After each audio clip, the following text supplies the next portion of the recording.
శ్రీరామ జయం.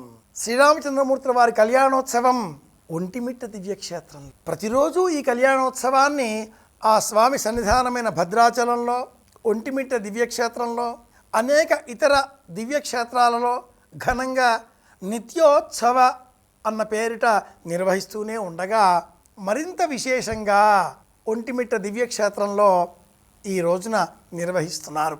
అది కూడాను సాయంత్రం వేళ. ప్రతిరోజు రామ కళ్యాణం చేస్తే పరమానందం.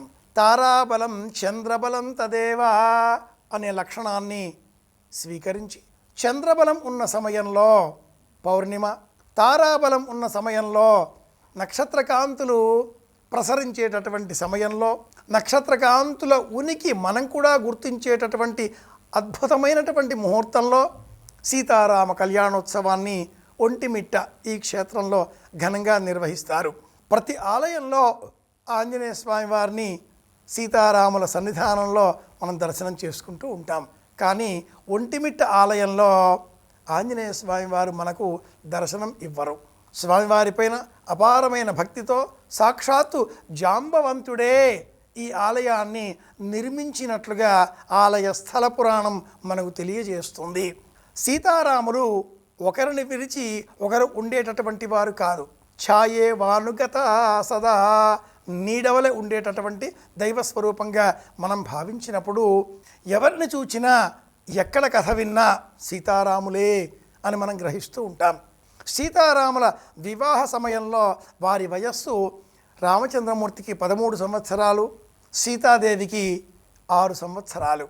12 సంవత్సరాలు వివాహం అయిన అనంతరం వారు అయోధ్యలోనే ఉన్నారు. ఆ తదుపరి వారి వనవాసమంతా సుదీర్ఘంగా కొనసాగగా, ఈ నేపథ్యంలో మనం గమనించే అంశం, సీతారాముల మధ్యన ఏనాడూ వియోగ భావం లేదు. ఒకరిని పిలిచి ఒకరు ఏనాడూ లేరు. కొద్ది కాలమే, రావణుడు అపహరించిన సమయమే.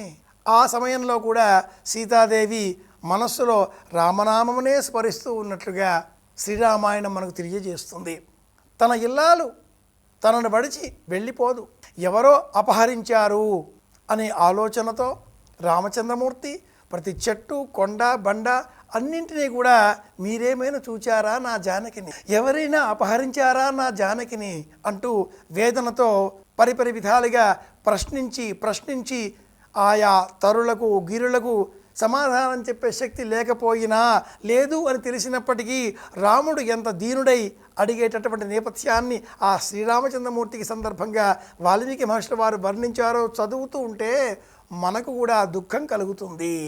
సీతారాములకు ఎప్పుడూ వియోగం లేదు కనుక వాళ్ళు నిత్యోత్సవమూర్తులు. రామచంద్రమూర్తిలో సీతాదేవిని దర్శించవచ్చు, సీతాదేవిలో రాముడిని మనం దర్శనం చేసుకుంటూ ఉంటాం.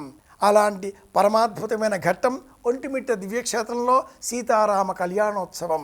ఒక ఉత్సవం, అక్కడ నృత్యము, గీతము, వాద్యము. ఒక ఉత్సవం ప్రజలందరూ చేరి తిలకించడం.